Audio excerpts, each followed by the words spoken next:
Okay, so this is our new semester, Yes.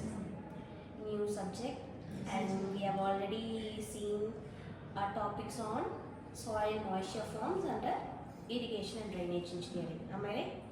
So because we are keep on doing same kind of lecture activities, today we'll have a one-on-one interaction among ourselves. Can we do that? Okay. So today's topic will be on DT based activity delivery on soil water. We all do know what is water, what is soil water, how we are gonna identify it, why it impacts our agriculture. These are the things that we have seen. Am I right?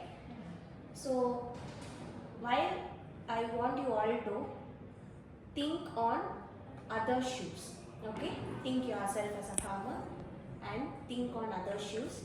Let us empathize ourselves and come up with a solution for the problem that we are going to identify, and then we'll finally conclude it with the ideate part. This is what we are going to do today. So for helping you in kindling your thinking, I'll put an analogy here.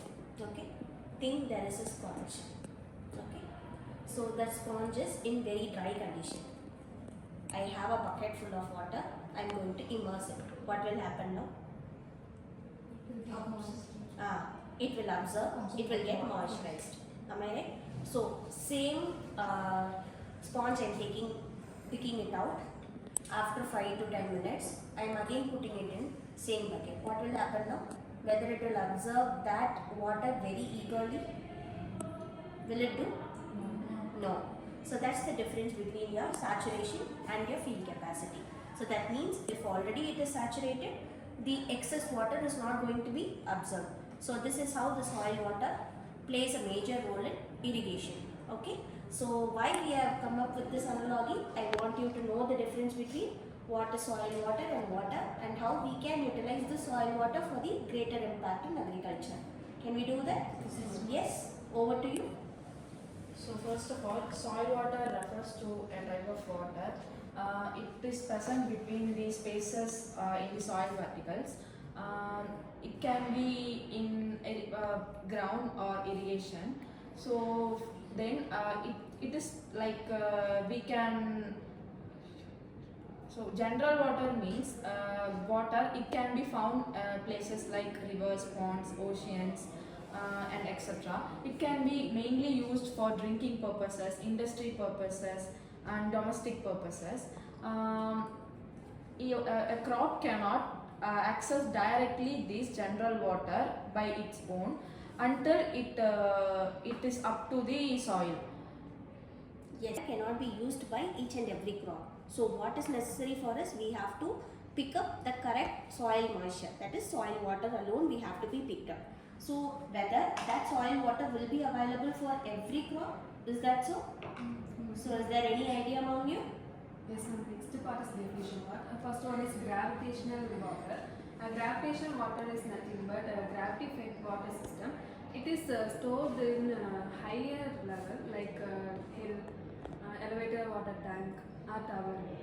And this is widely used in rural areas, villages and all places. It is the first step is store the water in resource like river, that water areas, and it is collected from the gravity force and it flows the downward to the land. Yes, very good. That means that the first thing that she has said is soil water could be in the form of gravitational water, but that is applicable only when there is a gravity application. So in that scenario, all the water cannot be absorbed by the crop. Am I right? So if that's the case, we have to look in for some other form of soil water. What else will be there then? Ma'am, capillary water. Capillary water is mainly used for plant absorption. It will store in the pores of the soil. This water is mainly absorbed by the plants. Other than gravitational or hygroscopic water, capillary water plays a major role in absorption of plant nutrients like macronutrients, which is nitrogen, phosphorus and potassium. This nutrients is solvented by the capillary water and uptake by the plants. Capillary water may flows in many directions like upward, downward and sideways also. This is the major things of about capillary water. Okay, very good. So while compared to that of gravitational water, capillary water plays a major role under soil water. Okay, what else is there then? It is hygroscopic water. Shortly, it can be defined as it can be absorb or store the molecules in the solvent, and it can be either by the absorption or absorptions of water from the environment, and it can be either done by the electrostatic force. It can attract the water molecules and it's stored it as a thin film, and after that it will be goes down to the soil path, and it can be settled down at the dry soil, and it can be removed by the heat source, and the heat source should be in the 105 degrees Celsius to remove the moisture content level. So very good. So that means when the capillary water is not available, when the plant is going towards the wilting point, then hygroscopic water could be used. So very good that you guys have empathized yourself what happens here and what is the main problem sources, the availability of water, right? So how we can rectify it and how we can measure it. That is going to be our ideate part and prototype part. What we can do here then? There are three equipments, ma'am: tensiometer, gravimetric calibration and sensors. The tensiometer is used to measure the tension, and it is primarily used in two fields, for soil science and surface science. Soil science for measuring the soil tension, and surface science is used to measure the surface tension. And while coming to the gravimetric calibration, it is used to measure the mass, volume and quantity. And while coming to the sensors are used to measure the moisture content present in the soil, and also used to measure the NPK level of the soil. Yes, so here we have got a solution that we can already measure them, but we cannot identify them by predetermining it. Yes, so this is a loophole for us. So here comes a major part where we can use our knowledge to provide certain ideas. What we can do now? Okay. Field moisture and field capacity and soil moisture are closely related in the concepts of agriculture.